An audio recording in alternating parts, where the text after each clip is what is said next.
écoutez Europe 1, il est 9h30. Le journal des médias, toujours en public, toujours en direct avec Thomas Joubert. Bonjour Thomas. Bonjour, à la une ce matin, les résultats des People qui étaient en lice pour les municipales, du changement dans le jury de Nouvelle Star et une nouvelle émission culinaire en préparation sur TF1.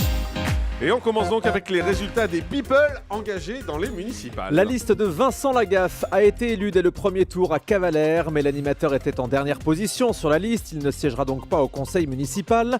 Mathieu Johan, ancien candidat de la Starac, accède au second tour à Saint-Lô dans la Manche. Miss France 2012, Delphine Vespizer, a été élue au premier tour conseillère municipale dans son petit village de Mackstadt-le-Bas dans le Haut-Rhin. Fanny Agostini, la présentatrice météo de BFM TV, est également élue à la Bourboule. En revanche, c'est un échec pour Bruno Clavet, ancien candidat de X Factor, qui se présentait sur la liste Front National dans le 3e arrondissement de Paris. Il n'a récolté que 5% des voix. L'aventure s'arrête aussi pour Cindy Lopez, ex-Secret Story à Villeneuve-le-Roi. Sa liste n'a obtenu que 4% des suffrages. Le jury de la Nouvelle Star serait sur la sellette. Selon le Parisien de ce matin, il va y avoir du changement dans les membres du jury pour la prochaine saison. Des changements qui interviendront après la baisse d'audience observée cette année sur D8. Pour le moment, seul André Manoukian est assuré d'être reconduit. Morane, Sinclair et Olivier Bas pourraient être remplacés. Du côté d'M6, la chaîne cherche toujours à constituer le jury de Rising Star. On vous parlait du présentateur tout à l'heure, là on parle du jury. Et selon les informations du Tube sur Canal+, David Hallyday aurait dit oui. Le chanteur, auteur, compositeur attendrait de signer son contrat.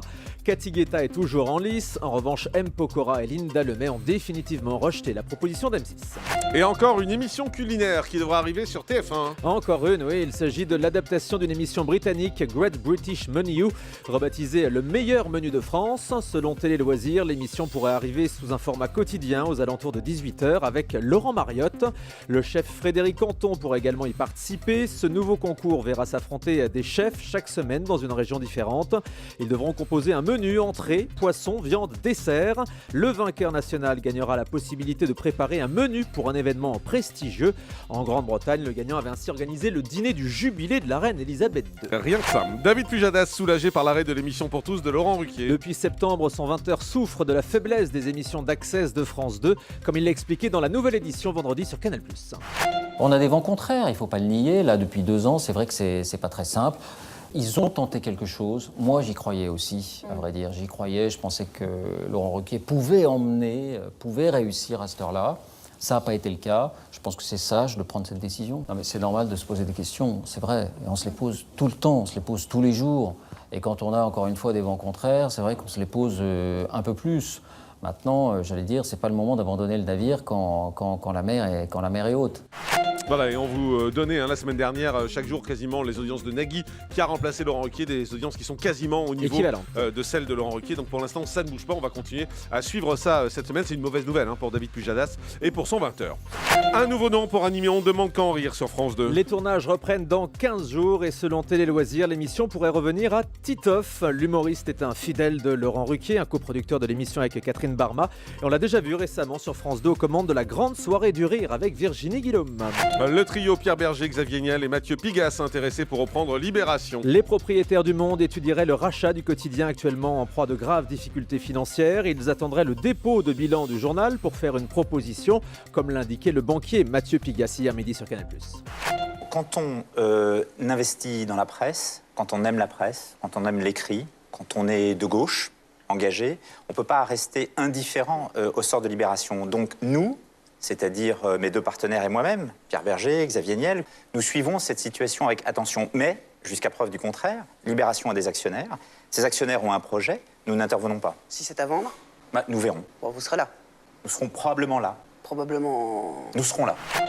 Polémique après un sketch dans l'émission Touche pas à mon poste sur D8. Vendredi, les chroniqueurs Jean-Michel Maire et Valérie Benaïm se sont déguisés en membres de la compagnie créole après avoir perdu un pari.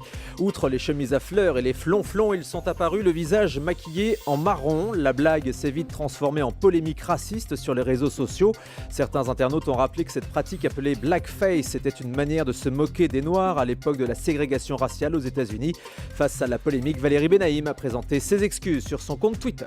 Voilà, c'est pas moi qui vais défendre Touche pas à mon poste, mais sur ce coup-là, c'est peut-être un peu exagéré la polémique. C'est un sketch, oui. Parce que franchement, c'est un sketch, il se déguise. Enfin, il y a des dizaines de gens qui ont fait ça avant de se déguiser. Voilà, bon, bref. C'est beaucoup de bruit pour pas grand-chose, à mon avis. Le prince Emmanuel Philibert de Savoie, un nom trop compliqué pour moi, veut produire des émissions télé en France. Après avoir produit et présenté des émissions en Italie, le prince vient de s'associer avec le groupe Tel France, le producteur de Plus belle la vie. Selon le Figaro, il aurait des projets pour 3 émissions. Tout d'abord, un concours de pizza, une émission sur le Gotha, qu'il connaît bien, une émission sur le Gotha, un sujet qu'il connaît bien évidemment, et puis plus surprenant, un projet baptisé La mort vous va si bien, dans lequel des célébrités organisent leur propre cérémonie de funérailles. Vous rigolez là? Non, c'est de l'humour. Non, c'est un vrai concept. d'émission. À mon avis, ça marchera pas vraiment en France, vu les rapports avec la mort.